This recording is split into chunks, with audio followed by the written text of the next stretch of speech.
అందరికీ నమస్కారం and thank you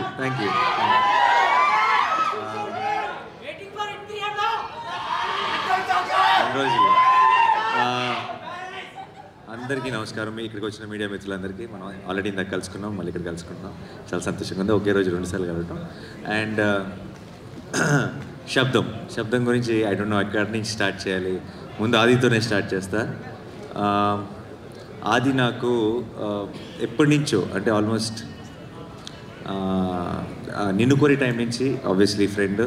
but తర్వాత సినిమా చేసేటప్పుడు కంటే కూడా ఆ తర్వాత ఇంకెక్కువ క్లోజ్ అయిపోయాడు. One of my closest friends ఆది. అండ్ ఇప్పుడైతే ఆదినికి ఫ్యామిలీ అయిపోయారు. ఎప్పుడు ఏది అడగడు, చాలా మొహమాటం, ఏది పొరపాటును కూడా అండు.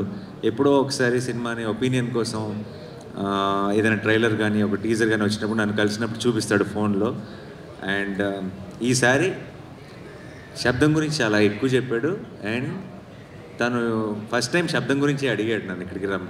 ఈరోజు నాకు కోర్ట్ ఈవెంట్ కూడా ఉండింది. అండ్ బట్ దాన్ని ముందుకు పుష్ చేసుకొని ఇది ఎత్తి పరిస్థితిలో మళ్ళీ ఎప్పుడు అడుగుతాడో తెలియదు, అడిగినప్పుడు మాత్రం అవైలబుల్గా ఉండాలని ఈరోజే ఇది ప్లాన్ చేసుకున్నాం. అండ్ తనది ఈ కాన్ఫిడెన్స్ ఏంటి అనేది నాకు ఆల్రెడీ తెలుసు, తనకి ఎందుకు అంత కాన్ఫిడెంట్గా ఉన్నాడు అనేది. ఈ సినిమా నేను ఆల్రెడీ చూశాను.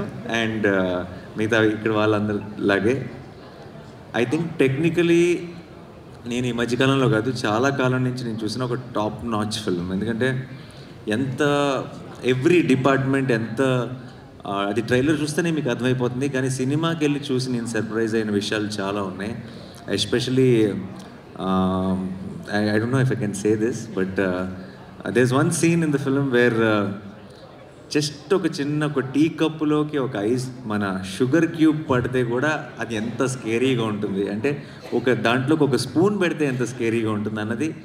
సౌండ్ అనేది మనం వినగలిగే డెసిబుల్స్లో ఉన్నంత వరకు బాగానే ఉంది, కానీ sound can be a weapon అని, sound can be so dangerous అని ఒక రకమైన కొత్త యాంగిల్ని ఓపెన్ చేశారు నేను సినిమా చూస్తున్నప్పుడు. అండ్ సౌండ్ మిక్సింగ్ టీమ్ ఎవరు చేశారో నాకు తెలియదు, వాళ్ళందరికీ హ్యాట్స్ ఆఫ్. అండ్ తమన్ గారు music was very very good. ఇందాక ప్లే చేసిన టైటిల్ సాంగ్ కానీ సినిమాలో మాయా మాయా అని ఒక సాంగ్ కానీ నాకు చాలా నచ్చిన సాంగ్స్. అండ్ నాకు వైశాలి సాంగ్స్ చాలా ఇష్టం. ఐ థింక్ తమన్ గారు మొత్తం కెరియర్లోనే టాప్ 3 సాంగ్స్ అని క్విక్గా చెప్పమంటే 2 వైశాలి పాటలు ఉంటాయేమో అందులో. అంత మంచి పాటలు ఆల్బంలో ఉన్న సాంగ్స్ అన్నీ కూడా. అండ్ మళ్ళీ అదే టీం అందరూ కలిసి ఈ సినిమా చేయటం అండ్ అది వాటర్ మీద, ఇది సౌండ్ మీద, అలాంటి ఒక యూనిక్ ఐడియాని తీసుకొని ఇంత టెక్నికలీ సౌండ్గా ఎన్నో మూమెంట్స్ ఉన్నాయి సినిమాలో, ఎంతో గ్రిప్పింగ్గా తీశారు. పర్ఫార్మెన్సెస్ కానీ, ఆ సెట్ కానీ, ఈ సౌండ్ డిజైన్ కానీ, అరివల్గన్ గారి డైరెక్షన్ కానీ. I'm a big fan of Eeram sir. I really love that film.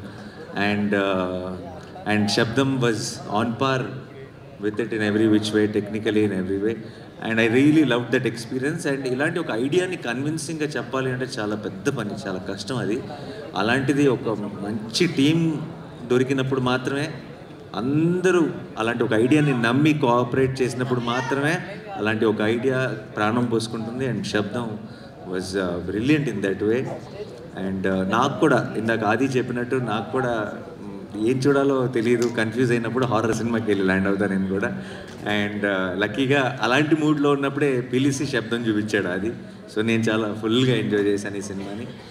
ఈ నీకు ఆ తర్వాత కూడా చెప్పలేదు నేను, ఎస్పెషలీ నీ చిన్నప్పుడు ఫ్లాష్ బ్యాక్ దాంట్లో నేను ఎక్కువ రివీల్ చేయట్లేదు. బట్ మదర్కి ఏం జరిగింది, దానికి ఆ కొడుకు మ్యూజిక్ ఎలా కారణం అనేది చాలా హెవీ. అంటే నాకు నేను హారర్ సినిమా చూస్తూ కళలో నీళ్ళు తిరుగుతాయని నేను ఎప్పుడు అనుకోలేదు. And it was such heavy emotion and it couldn't. So నాకు బేసిక్గా హారర్ ఫిలిమ్స్ని ఊరికే భయపెట్టడానికి ఏదో ఒక రకంగా సౌండ్ ఎఫెక్ట్స్, లేదంటే డోర్ వెనకాల ఎవరున్నారు ఇలా స్లోగా డోర్ తెరుచుకుంటూ, అలాంటి సినిమాల కంటే కూడా కథ ఉన్న సినిమాలు చాలా ఇష్టం. ఒక కథ ఉండి ఒక ఇమోషన్ ఉంటే నాకు చాలా ఇష్టం. అందుకే నాకు ఇంగ్లీష్లో కూడా చాలా ఫిల్మ్స్ వస్తాయి, కానీ నాకు కంజూరింగ్ చాలా ఇష్టం. ఎందుకంటే కంజూరింగ్లో ఒక కథ ఉంటుంది, you will relate to that family, you will want to know what happen to them. అలా మన మెల్లగా కథలోకి ఒక ఇమోషనల్ యాంగిల్ కూడా ఇన్వాల్వ్ చేసి చాలా బ్యూటిఫుల్గా తీసుకెళ్లారు towards the climax. So February 20th మీరందరూ కూడా చూడండి. పర్టికులర్గా హారర్ ఫిల్మ్ ఫ్యాన్స్ అయితే కనుక మీరు ఒక 10 మంది ఫ్రెండ్స్ని వేసుకొని వెళ్ళండి. కుదిరితే మీ ఫ్రెండ్స్ గ్రూప్లో ఉన్న పిరుకోళ్ళందరినీ వేసుకెళ్ళండి. It be an enjoyable experience. నాకు తెలిసి సో జనరల్గా హారర్ సినిమా థియేటర్లోనే చూడాలి. ఎందుకు చూడాలంటే నెక్స్ట్ ఏం వస్తుందో అన్న భయంతో థియేటర్లో కొంతమంది అరుపులు లేదంటే జోకులు వేయడం మొదలెడతారు. అది భయం లేదు అని ప్రూవ్ చేసుకోవడానికి కొంతమంది ట్రై చేస్తారు.